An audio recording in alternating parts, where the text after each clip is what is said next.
దేవుని సంగమా, ఈరోజు ఈ ఆదివారం ఆరాధన కూడికలో దేవుని ఆరాధించుటకు, ప్రార్థించుటకు, గణపరచుటకు వచ్చి ఈ సన్నిధిలో చేరిన మీ అందరికి కూడా మరొకసారి ప్రభు పేరిట వందనాలు తెలియజేస్తున్నా.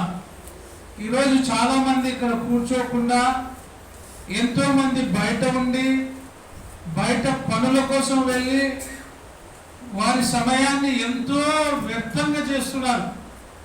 అయితే ఈరోజు ఇక్కడ కూర్చొని దేవుని సన్నిధిలో గడుపుతూ దేవుని వాక్యము వినడానికి వచ్చిన మనమందరం ఎవరమయ్యా అంటే మనము ధన్యులం.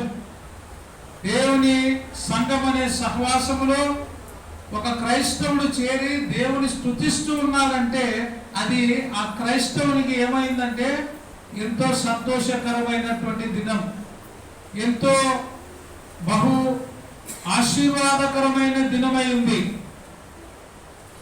ఈరోజు మనం నేర్చుకోబోయేటువంటి మాట వ్యర్థమైనవి ఏవి, అర్థమైనవి ఏవి అని మనం చూస్తున్నాం. ఏం చూస్తున్నాం ఈరోజు? వ్యర్థమైనవి ఏవి, అర్థమయ్యేవి ఏవి, అంటే లాభమయ్యేవి ఏవి, వ్యర్థమయ్యేటివి ఏవి అని ఈరోజు మనం చూస్తున్నాం. పరిశుద్ధ గ్రంథంలో మనం వెళ్ళడానికి ముందుగా మన జీవిత ప్రయాణంలో ప్రతి మనిషికి కూడా ప్రయాస అనేది ఉంటుంది, కష్టం అనేది ఉంటుంది.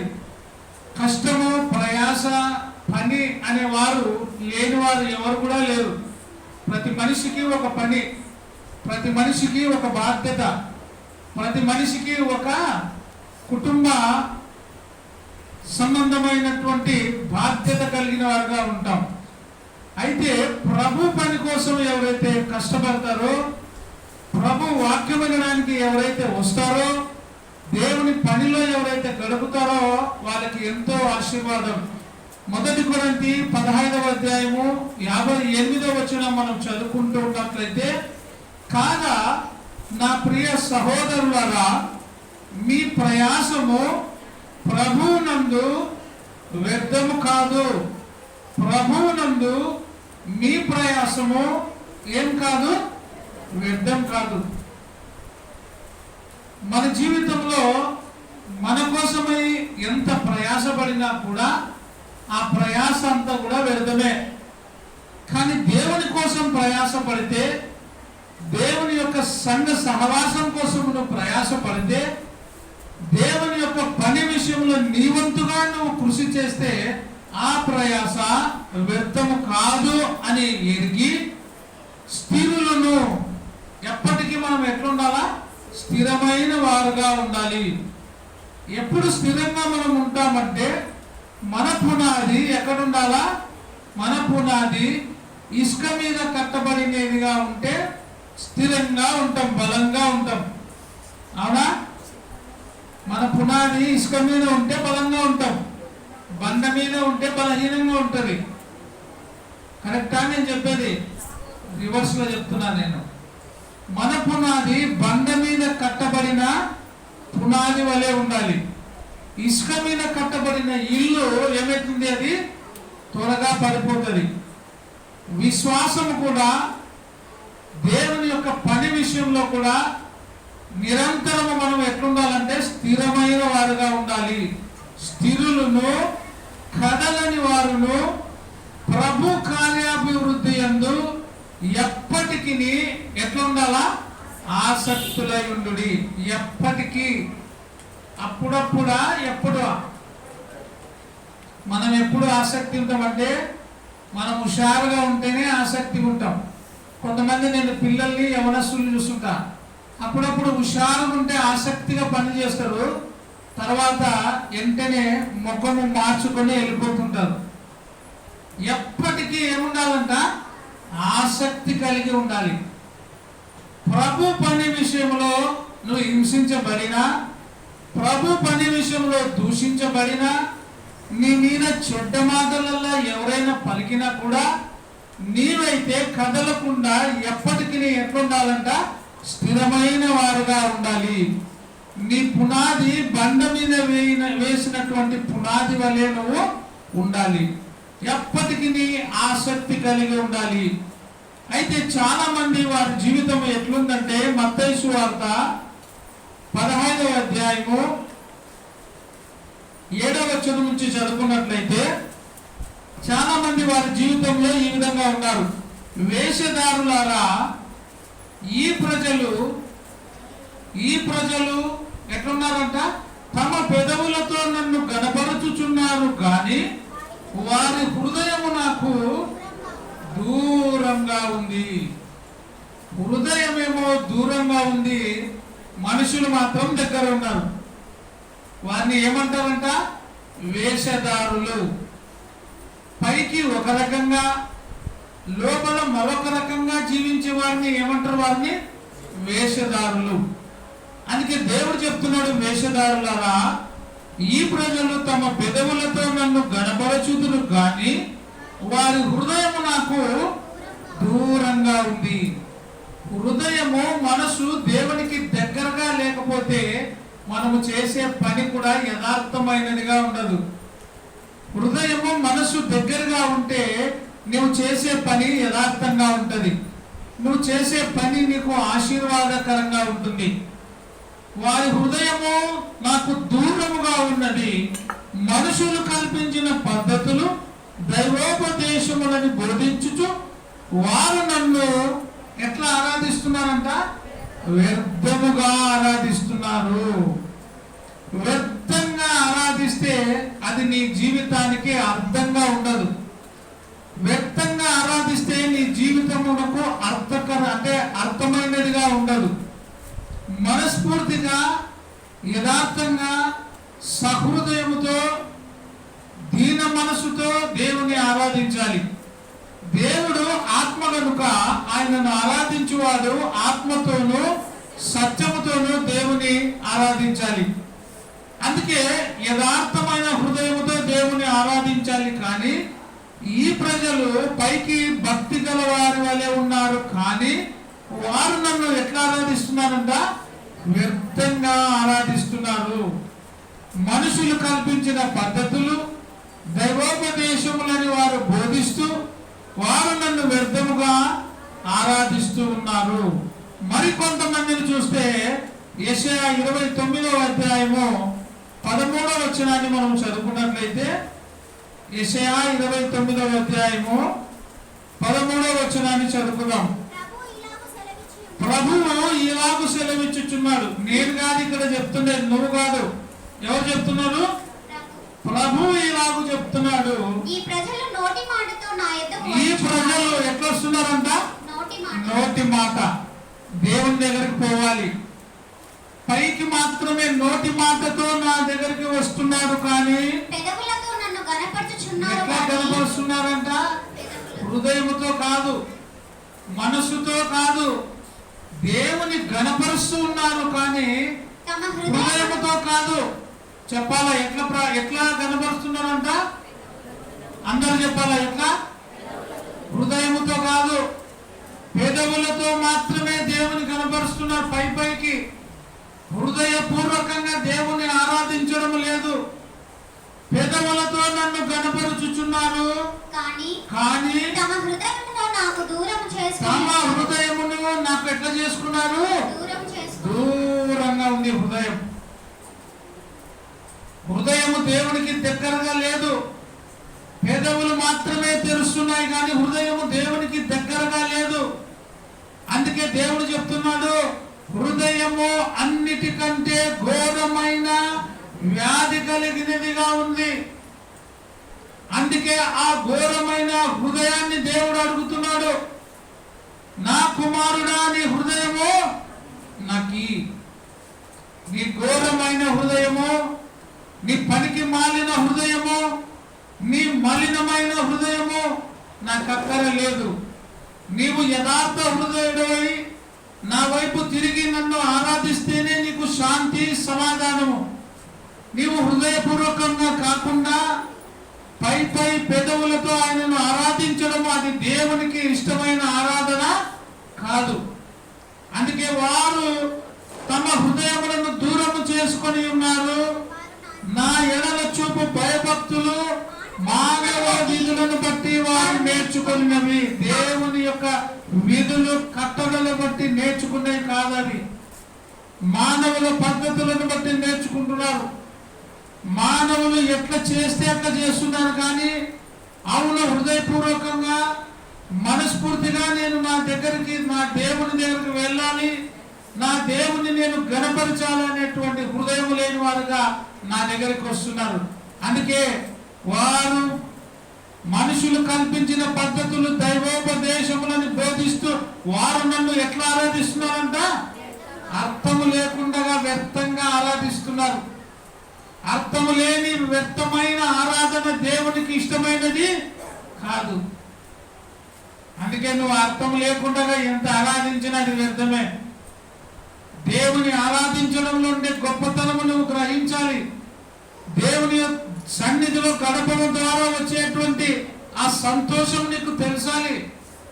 అందుకే రుచి చూచి ఎరిగి తిని యెహోవా ఉత్తముడు అని.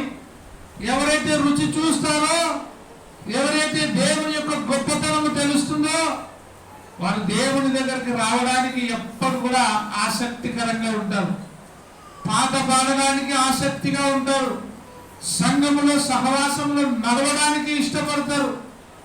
అందుకే వ్యర్థంగా వాళ్ళు ఆరాధిస్తున్నారు అని చెప్తుంది సామెతలు 12వ అధ్యాయము 11వ వచనములో, తన భూమిని సేతపరుచుకొని వానికి ఆహారము సమృద్ధిగా కలుగును. భూమిని సేద్యపరుచుకుంటే ఆహారం ఎట్లా దొరుకుతుంది? సమృద్ధిగా దొరుకుతుంది. వ్యర్థమైన వాటిని అనుసరించేవాడు ఎవడు?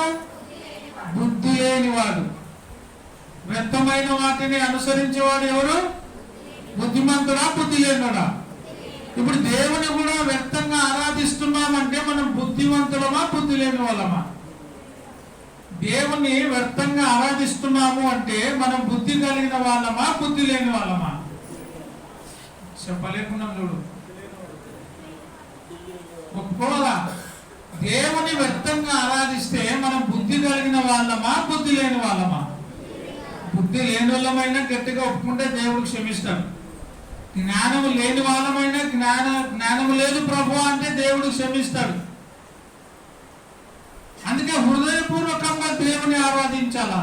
భూమిని సేతపరుచుకున్న వారికి ఆహారం ఏమైతుంది? సమృద్ధిగా దొరుకుతుంది, సమృద్ధిగా కలుగుతుంది. కుటుంబాన్ని చక్కగా చూసుకునే వారికి సంతోషం కలుగుతుంది. సంఘములో చక్కగా సహవాసం గల వారికి మేలు కలుగుతాయి. సంఘములో పాట పాడేవానికి ఆశీర్వాదం కలుగుతుంది. సంఘాన్ని వెంబడించే వానికి దీవెన కలుగుతుంది. అతివాడు బుద్ధివంతుడు అవుతాడు. అయితే వ్యర్థమైన వాటిని అనుసరించేవాడు ఎవరంట? బుద్ధి లేనివాడు. ఇప్పుడు చూడండి, ఈ లోకంలో వ్యర్థమైనవి ఎన్నో ఉన్నాయి. పైకి క్రైస్తవుడుగా ఉంటాడు కానీ వ్యర్థమైన వాటిని పూజిస్తూ ఉంటాడు, వ్యర్థమైన వాటిని అనుసరిస్తూ ఉంటాడు. ఈరోజు ఆదివారము దేవుని యొక్క సన్నిధిలో గడపాలని తెలిసిన వాళ్ళు కూడా ఏం చేస్తున్నారంటే వ్యర్థమైన వాటి కోసం పరుగులు పెడుతుంటారు. వ్యర్థమైన వాటి దగ్గరికి వెళ్ళి వారు సమయాన్ని గడుపుతుంటారు. మన సమయము ఎక్కడ గడిపినా కూడా అది ఆశీర్వాదం కాదు. ఎక్కడ గడపాలా? దేవుని సన్నిధిలో గడిపితే నీకి, నీ కుటుంబానికి ఆశీర్వాదకరంగా ఉంటుంది. మరి వ్యర్థమైనవి ఏమి? ఇక్కడ ఏం నేర్చుకుని మనము? వ్యర్థమైన వాటిని అనుసరించేవాడు ఎవరంట? బుద్ధి లేనివాడు. వ్యర్థమైనవి ఏమి అని మనం చూస్తున్నాం. ప్రసంగి 1వ అధ్యాయము 2వ వచనం. వ్యర్థము అని ప్రసంగి ఎవరు? జ్ఞానం కలిగినోడా, జ్ఞానం లేనివాడా? ప్రసంగి ఎవరు?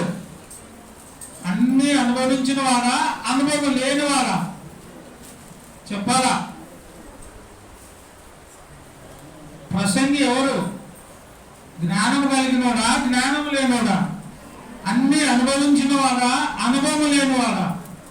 అన్ని అనుభవించి తన అనుభవములో వచ్చిన వాటి ఫలితాన్ని గురించి చెప్తున్నాడు.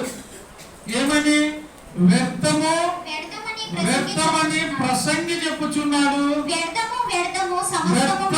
వ్యర్థము సమస్తము వ్యర్థమే. మరి సమస్తము వ్యర్థమైతే మరి ఇంకా ఎందుకబ్బా ఈ భూమి మీద అంతా వ్యర్థమే కదా. వ్యర్థమైన వాటి కోసం ఎందుకు బ్రతకాలా? వ్యర్థమైన వాటి కోసం ఎందుకు ప్రయాసపడాలా? వ్యర్థమైన వాటి కోసం ఎందుకు పరుగులిడాలా అని మనం అనుకోవచ్చు. ప్రసంగి కూడా తన జీవితంలో అన్ని అనుభవించి ఏం చెప్తాడంటే, ఈ భూమి మీద నేను అనుభవించి నేను అనుభూతి చెందిన ప్రతిదీ కూడా ఏమంట వ్యర్థము, వ్యర్థము, సమస్తము కూడా వ్యర్థము అని ప్రసంగి చెప్తున్నాడు. అయితే మరి ఏది వ్యర్థమో? ప్రపంచంలో ఉండేదంతా కూడా వ్యర్థమే. కానీ ఏది లాభము అంటే దేవుని వెంబడించడమే లాభం. అపొస్తలుడైన పౌలు అదే చెప్తున్నాడు. నా మటుకైతే బ్రతుకుట క్రీస్తే, చావైతే అది నాకు లాభం. ఈ జీవితంలో ఏది నేను అనుభవించినా, ఏది పొందుకున్నా అంతా కూడా వ్యర్థమే. అందుకే అలెగ్జాండర్ కూడా ఏం చెప్పినాడు? ప్రపంచ దేశాలన్నీ కూడా జయించినాము, అయితే ఏది కూడా నాకు లాభము కాదు, ఏది కూడా నా వెంట నేను తీసుకొని పోను, నేను సంపాదించిన అంతా ఏమంట వ్యర్థమే. నేనేమి కూడా నా చేత పట్టుకొని పోవడం లేదు. అందుకే నా బాక్సులో పెట్టినప్పుడు చనిపోయిన వ్యక్తిని 2 చేతుల దగ్గర 2 హోలు పెట్టి నా 2 చేతులు బయటికి పెట్టండి. నేను ఏది కూడా చేత పట్టుకొని పోవడం లేదు.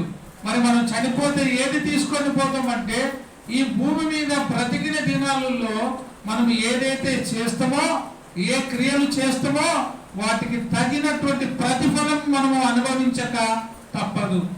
అందుకే తగినటువంటి ప్రతిఫలము, అవి మనం ఈ భూమి మీద చేసిన మంచివైనను సరే, చెడ్డవైనను సరే, వాటి క్రియల చొప్పున మనం ఏం అనుభవించాలా? ప్రతిఫలమును అనుభవించక తప్పదు. మనము చేసిన ఏ పని అయితే ఉందో అది మనతో పాటు మన వెంట వస్తుంది. మనము చేసిన ఏ పని అయినా కూడా దేవుడు గ్రంథాల్లో రాస్తాడు. ఆ గ్రంథాలు విప్పబడినప్పుడు జీవ గ్రంథము, వేరొక గ్రంథము 2 తెరవబడతాయి. ఎవరి పేరైతే జీవ గ్రంథమందు ఉంటుందో వాడు ఎక్కడుంటాడు? నిత్యము కూడా దేవుని సన్నిధిలో సంతోషంగా ఉంటాడు. ఎవరి పేరైతే జీవ గ్రంథములో ఉండడో వాడు ఎక్కడుంటాడు? నిత్యము అగ్నిగుండములో కాల్చబడతాడు. కాబట్టి ఈ లోకములో బ్రతికినటువంటి బ్రతుకంతా కూడా ఏమంట వ్యర్థము, వ్యర్థము, సమస్తము కూడా వ్యర్థమే. 2వ అధ్యాయము ప్రసంగిలో 11వ వచనం. అప్పుడు నేను చేసిన పనులన్నిటి వాటి కొరకై నేను పడిన ప్రయాసమంతయు నేను చేసిన పనంతా కూడా చూసి నిదానంగా ఆలోచించగా అవన్నీ కూడా ఏమైందంట వ్యర్థమైనవి గాను, ఒకడు గాలికి ప్రయాసపడినట్టుగాను అగుపడెను. సూర్యుని కింద లాభమైనది ఏది కూడా లేనట్టు నాకు కనబడుతుంది. మనం అనుకుంటాము, ఎందుకయ్యా ప్రార్థనకి రాలేదంటే చాలా ప్రయాసం ఉంది, చాలా కష్టం ఉంది, అసలు నేను పనికి పోతేనే నేను బ్రతకలేనటువంటి స్థితి అని చెప్తాం. కానీ దేవుడు ఏమన్నాడంటే, మనుషుడు రొట్టె వలన మాత్రము కాదు కానీ దేవుని నుండి వచ్చు ప్రతి మాట వలన మనిషి ఏమైతాడంట జీవిస్తాడు. కొంతమంది విచిత్రమైన క్యారెక్టర్ కలిగిన మనుషులు ఉంటారు. ఏ పని లేనప్పుడు బాగా ప్రార్థనకు వస్తారు. దేవా నాకు పని లేదు, పని లేక నేను ఎంతో బాధపడుతున్నా అని దేవుడు మొక్కుకుంటారు. దేవుడు పని ఇచ్చిన తర్వాత మళ్ళీ ప్రార్థన మానేస్తారు. అప్పుడు అడిగినామనుకో, ఏం పని నాకు, ఒకటే పని, తీరిక లేని పని ఉంది కాబట్టి నేను ప్రార్థనకు రాకున్నా అంటాడు. మొదట ఎందుకు వస్తాడు దేవుని దగ్గరికి? అయ్యా దేవా, నేను, నా పిల్లలు, నా భర్త, నా భార్య ఉపాసం ఉన్నాము, ఆహారం లేదు, పని ఇస్తే నీకు వందనాలు అని దేవుని వేడుకుంటాడు. దేవుడు ప్రేమించి తీరిక లేకుండా పని ఇస్తాడు. ఇచ్చినప్పుడు ఇచ్చిన దేవుని ఏం చేస్తాడు? అప్పుడు మర్చిపోయి ఎందుకు ప్రార్థనకి రావడం లేదు అంటే మన సమాధానం ఏమంటే పని ఎక్కువైంది, అందుకే నేను ఎందుకు రాకుండా ప్రార్థనకి రావడం లేదు అంటాడు. అప్పుడు మళ్ళీ దేవుడు నీకేం చేయాలా? మళ్ళీ పని కట్ చేస్తే ప్రార్థనకు వస్తావు. ఎక్కువైతే కష్టమే, మనిషికి తక్కువైతే కష్టమే. అందుకే ఒక భక్తుడు ప్రార్థన చేసినాడు, దేవా నాకు ఎక్కువ ఇయ్యొద్దు, తక్కువ చేయొద్దు. నాకు ఎక్కువ ఇస్తే అన్ని పొంది దేవుడు ఎవడు అంటేనేమో, నాకు తక్కువ అయితే ఎక్కడైనా దొంగతనం చేసి నీ నామానికి చెడ్డ పేరు తెస్తేనేమో. అందుకే నాకు ఎక్కువ ఇయ్యొద్దు, తక్కువ ఇయ్యొద్దు, నాకు ఎప్పుడుకు ఏం కావాలో అది ఈయనైనా అని ప్రార్థన చేసినాడు. కాబట్టి మనము ఏ స్థితిలో ఉన్నాం? వ్యక్తంగా ప్రయాసపడుతున్నామేమో ఆలోచన చేసుకోవాలి. నిరంతరము ఎప్పుడు మనకి పనే ఉంటుంది, ఎప్పుడు మనకు విశ్రాంతి? మనకు ఒక మనిషికి ప్రశాంతమైన విశ్రాంతి ఎప్పుడు? పాట పాడతాం కదా, పరదేశులమో ప్రియులారా. మళ్ళీ పాట పాడుకుంటూ చెప్తుంటాం. నిన్నటి వరకు ఎంత ప్రయాసపడినాడో తెలుసా పాపం. పిల్లల కోసం, భార్య కోసం, భర్త కోసం రెస్ట్ లేకుండా ప్రయాసపడింది ఆయన రెస్ట్ లేకుండా ప్రయాసపడినాడు. ఇప్పుడు ఎక్కడ పోయినాడు?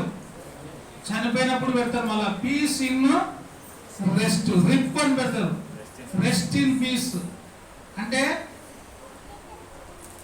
ఏమని అర్థం? అది విశ్రాంతి తీసుకోవడానికి పోయినాడు అని. మనిషికి అప్పుడే విశ్రాంతి. దేవుని సన్నిధిలో గడపడం అది ఎంతో గొప్పది అని మనిషి మర్చిపోతున్నాడు. దేవుని సన్నిధిలో గడిపే సంతోషము, సమాధానము ఎక్కడ ఉండదు. అందుకే సమయమును పోనీయక ఏం చేసుకోవాలా?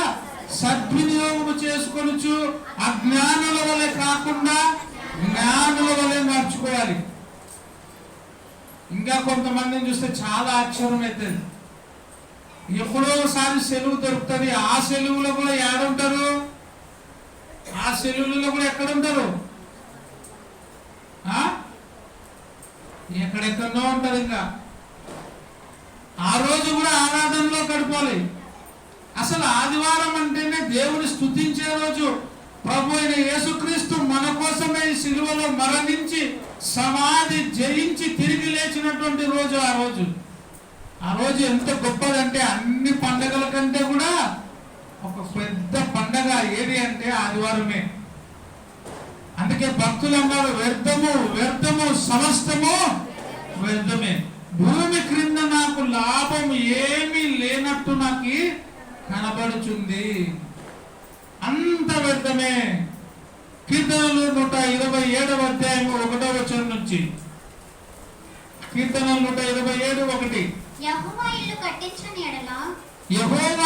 కట్టించని ఎడల దాని కట్టువారి ప్రయాసము వ్యర్థమే.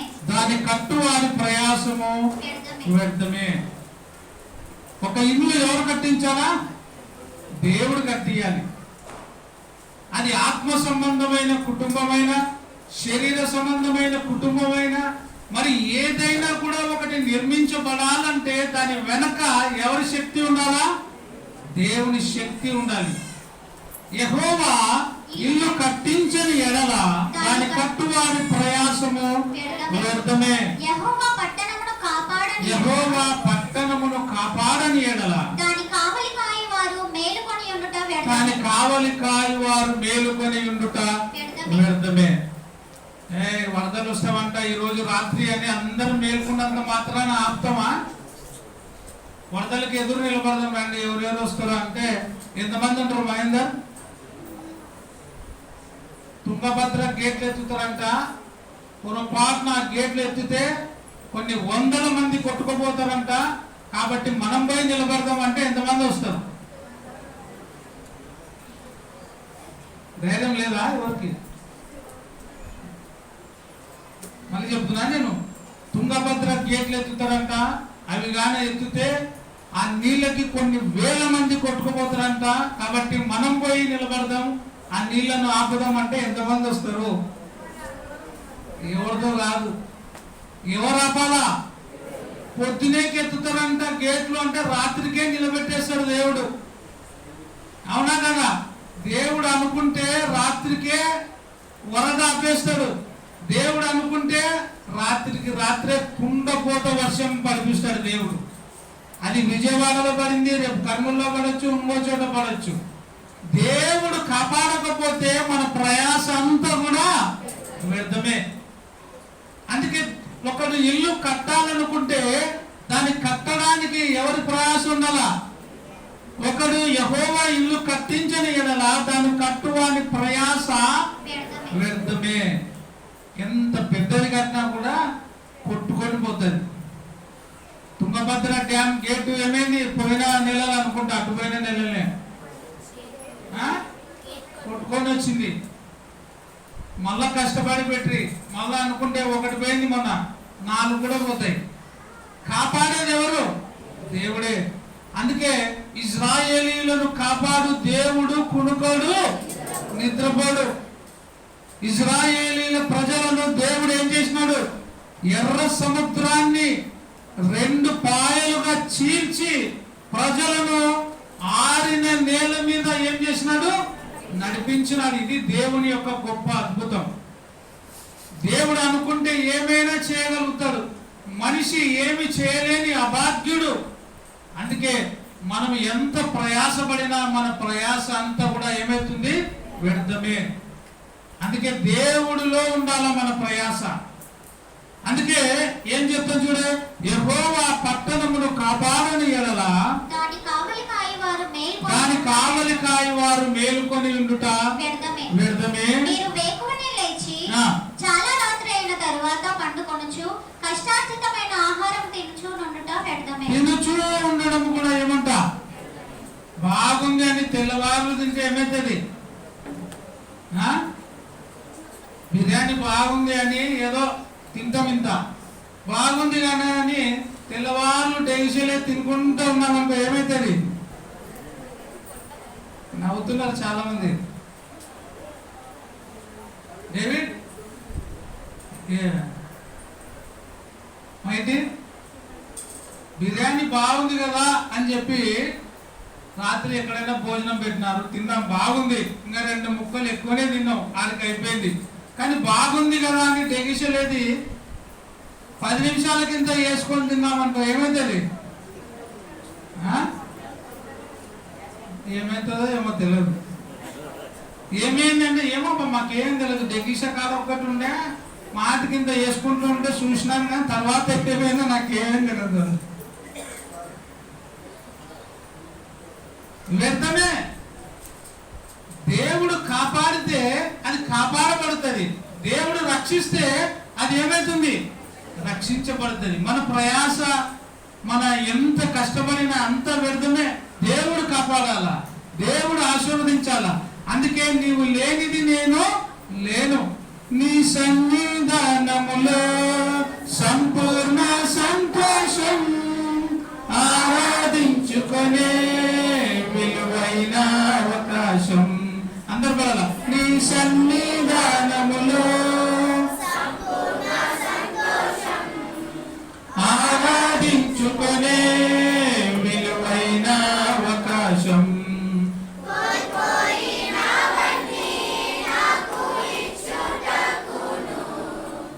పాదాల నుండి బ్రతికించుటకును కోల్పోయినవన్నీ నాకు. బాధల నుండి బ్రతికించుటకును నీవే రాకపోతే నేనేమైపోతును. అందరూ నీవే రాకపోతే నేనేమైపోతును. నేనుండాలేనయ్యా, నే బ్రతుకాలేనయ్యా,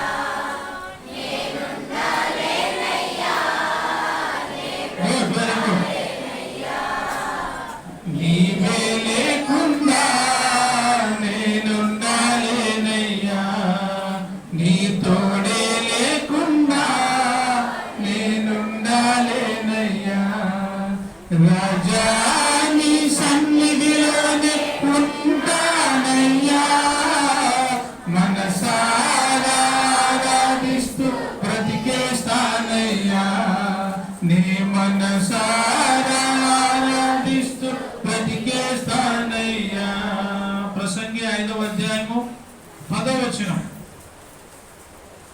ద్రవ్యమును అపేక్షించువాడు ద్రవ్యము చేత తృప్తి నొందడు, తన సమృద్ధిని అపేక్షించువాడు దాని చేత తృప్తి నొందడు. ఇదియు వ్యర్థమే, ఇదియు వ్యర్థమే. ఏది వ్యర్థము?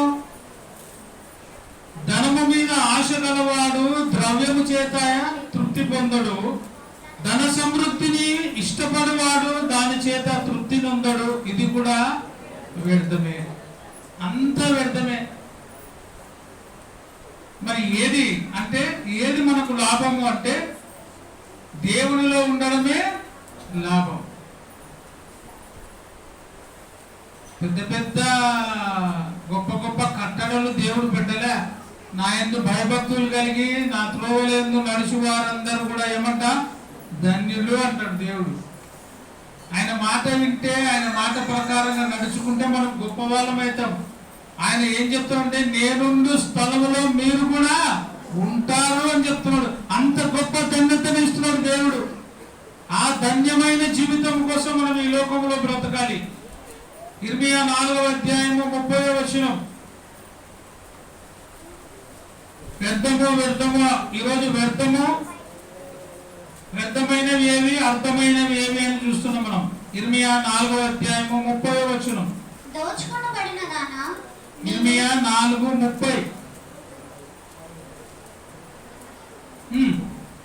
దోచుకొనబడినదానా నీవేమి చేయుదువు?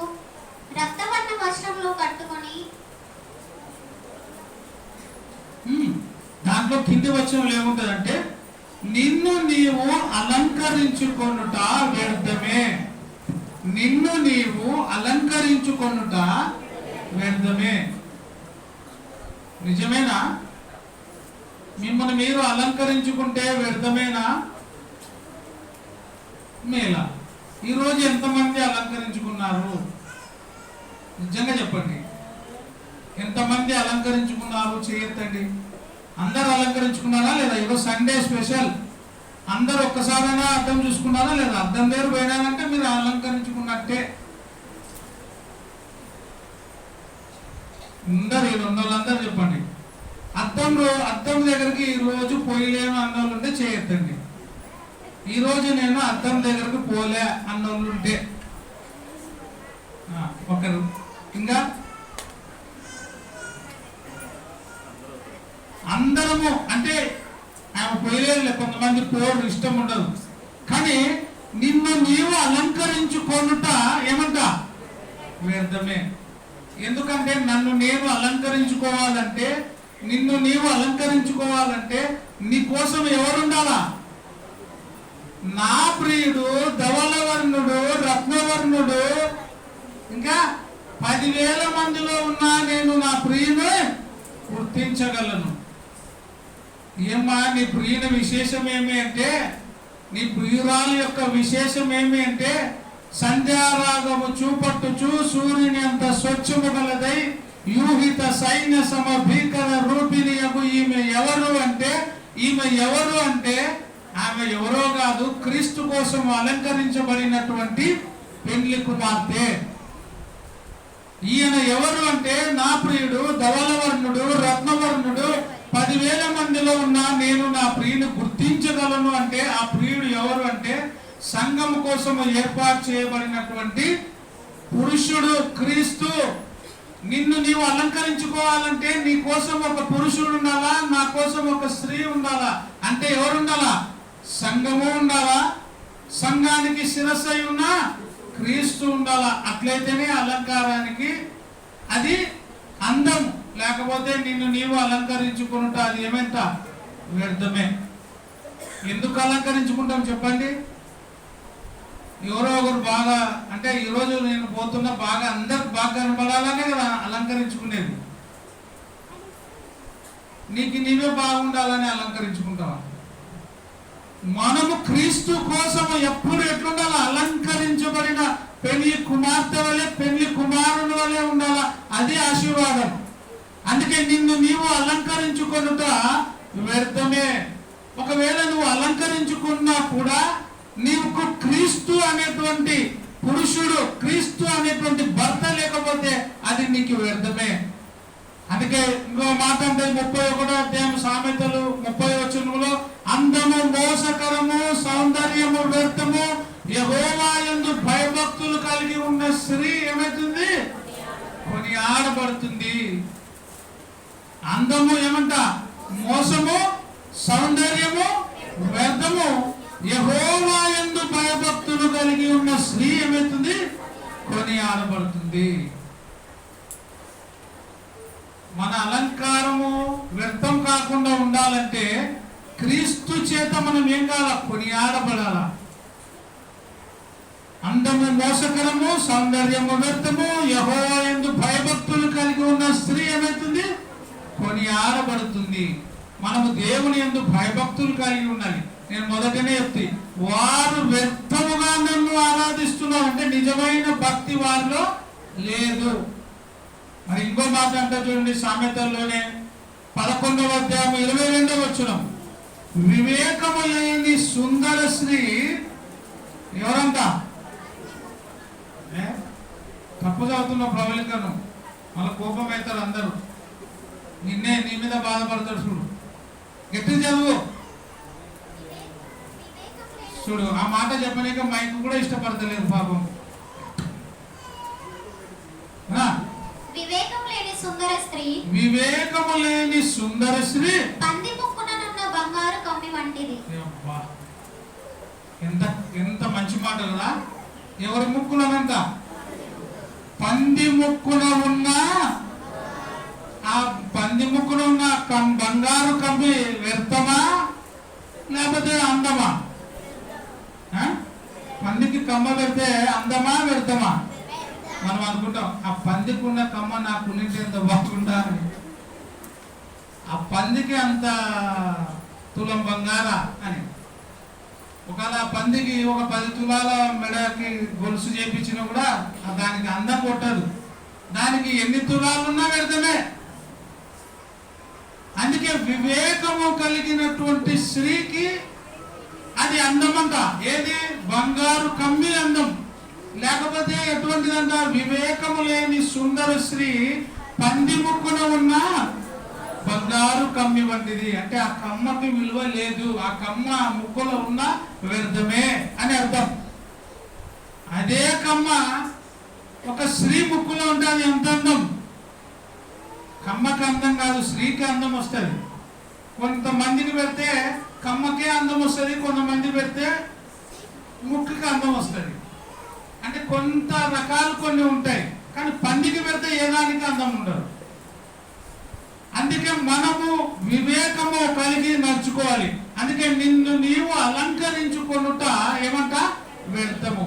మన భర్త క్రీస్తు కాకపోతే నీ ముక్కుల కమ్మ ఉన్నా ఎవరి ముక్కులో ఉన్నట్టంట?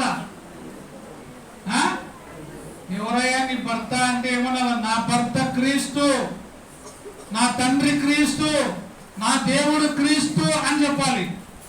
ఆ క్రీస్తును కలిగినటువంటి భార్యగా నువ్వు ఉంటే నీ ముక్కుల కమ్మ ఉంటే అది అందం. ఒకవేళ నీకు శిరస్సు క్రీస్తు కాకపోతే నీ ముక్కుల కమ్మ ఉన్నా పంది ముక్కులో ఉన్న బంగారు కమ్మి వంటిదే, అది వ్యర్థమే. అందుకే వివేకము కలిగిన స్త్రీ గొప్పది. వివేకము కలిగిన స్త్రీ దీవించబడినటువంటి స్త్రీ. అందుకోసమే చూడండి కొనియాడబడుతుంది. వివేకము లేని సుందర స్త్రీ పంది ముక్కుననున్న బంగారు కమ్మి వంటిది. 31వ కీర్తన 30లో అందము మోసకరము సౌందర్యము వ్యర్థము యెహోవా యందు భయభక్తులు కలిగిన స్త్రీ కొనియాడబడును. చివరిగా ఒక మాట ఇర్మియా 46:11 ఐగుప్తు కుమారి కన్యక గిలాదుకు వెళ్ళి గుగ్గిలము తెచ్చుకొను, విస్తారమైన ఔషధము తెచ్చుకొనుట వ్యర్థమే. విస్తారమైన ఔషధము తెచ్చుకొనుట వ్యర్థమే, నీకు చికిత్స కలగదు. అంటే నువ్వు ఎన్ని మందులు తెచ్చుకున్నా నీకు రోగం బాగా కాదు. ఔషధము అంటే ఏమి? ఔషధము అంటే అర్థమేమి? మందు. నువ్వు ఎన్ని మందులు తెచ్చుకున్నా క్రీస్తు లేకపోతే నీకు చికిత్స కలగదు. క్రీస్తు రాకపోతే నీకు విముక్తి లేదు. అందుకే ప్రభు అయిన యేసుక్రీస్తు పరలోక రాజ్యాన్ని వదిలిపెట్టి నీ కోసము నా కోసము వైద్యుడుగా ఈ లోకానికి వచ్చినాడు. పాప విముక్తి కలగజేయడానికి ఆయన ఈ లోకానికి వచ్చినాడు. ఆయన రాజులకు రాజుగా, ప్రభువులకు ప్రభుగా, వైద్యులకు వైద్యుడుగా ఈ లోకానికి వచ్చినాడు. ఆయన ద్వారానే మనకేం కలుగుతుంది? చికిత్స. అంటే ఆయన ద్వారానే నీకు స్వస్థత కలుగుతుంది. క్రీస్తు లేకపోతే నీ రోగము బాగు కాదు. నువ్వు ఎన్ని మందులు మింగినా కూడా యేసు ప్రభువు నీ జీవితంలో లేకపోతే అది నీకు మేలు కాదు. అందుకే మరొకసారి చూడండి ఏం చెప్తుందో, గిలాదునకు వెళ్ళి గుగ్గిలము తెచ్చుకో, విస్తారమైన ఔషధములు తెచ్చుకొనుట వ్యర్థమే, నీకు చికిత్స కలగదు. మరి చికిత్స స్వస్థత ఎక్కడ కలుగుతుంది? ఇర్మియా 17:14లో నీవు నన్ను స్వస్థత పరచుము, నేను స్వస్థత నొందుదును, నన్ను రక్షించుము, నేను రక్షణ పొందుదును, నేను నిన్ను స్తోత్రించుటకు నీవే కారణభూతుడవు. నీవు నన్ను స్వస్థత పరచుము, నేను స్వస్థత నొందుదును, నీవు రక్షించుము, నేను రక్షించబడుదును, నేను నిన్ను స్తోత్రించుటకు నీవే కారణభూతుడవు. నీవే, నీ ద్వారానే నాకు మేలు. నువ్వు లేకపోతే అంతా కూడా వ్యర్థమే. క్రీస్తు ఉంటేనే మన జీవితము అర్థవంతమైనది. క్రీస్తు లేకపోతే వ్యర్థము. నీవు 99 పైసలు ఎంత జీవితము జీవించినా నీ జీవితంలో క్రీస్తు అనేవాడు లేకపోతే నీ జీవితం అంతా కూడా వ్యర్థమే. ఇంకా కొన్ని లాభము. ఫిలిప్పీ 1:21 నా మటుకైతే బ్రతుకుట క్రీస్తే, చావైతే అది నాకు లాభము. 1 తిమోతి 6:6 సంతుష్టి సహితమైన భక్తి గొప్ప లాభము. శ్రద్ధ గల వారి యోచనలు లాభము. సామెతలు 21:5, సామెతలు 9:12 నీ జ్ఞానము నీకే లాభము, నీ జ్ఞానము నీకే లాభము. కాబట్టి ఆ జ్ఞానము ఎవరిస్తారు? బుద్ధి విజ్ఞానములు సర్వ సంపదలు నాయందు గుప్తములై ఉన్నవి. మీలో ఎవరికైనా జ్ఞానము కొదువుగా ఉన్నట్టు కనబడిన ఎడల వాడు నన్ను అడగవలను, నేను వానికి అది అనుగ్రహిస్తా. కాబట్టి నీకు బుద్ధి అయినా, విజ్ఞానమైనా, ఐశ్వర్యమైన, అంతస్తు అయినా, ఆరోగ్యమైన, మరి ఏదైనా కూడా నువ్వు పొందుకోవాలంటే క్రీస్తు ద్వారానే నువ్వు పొందుకోవాలి.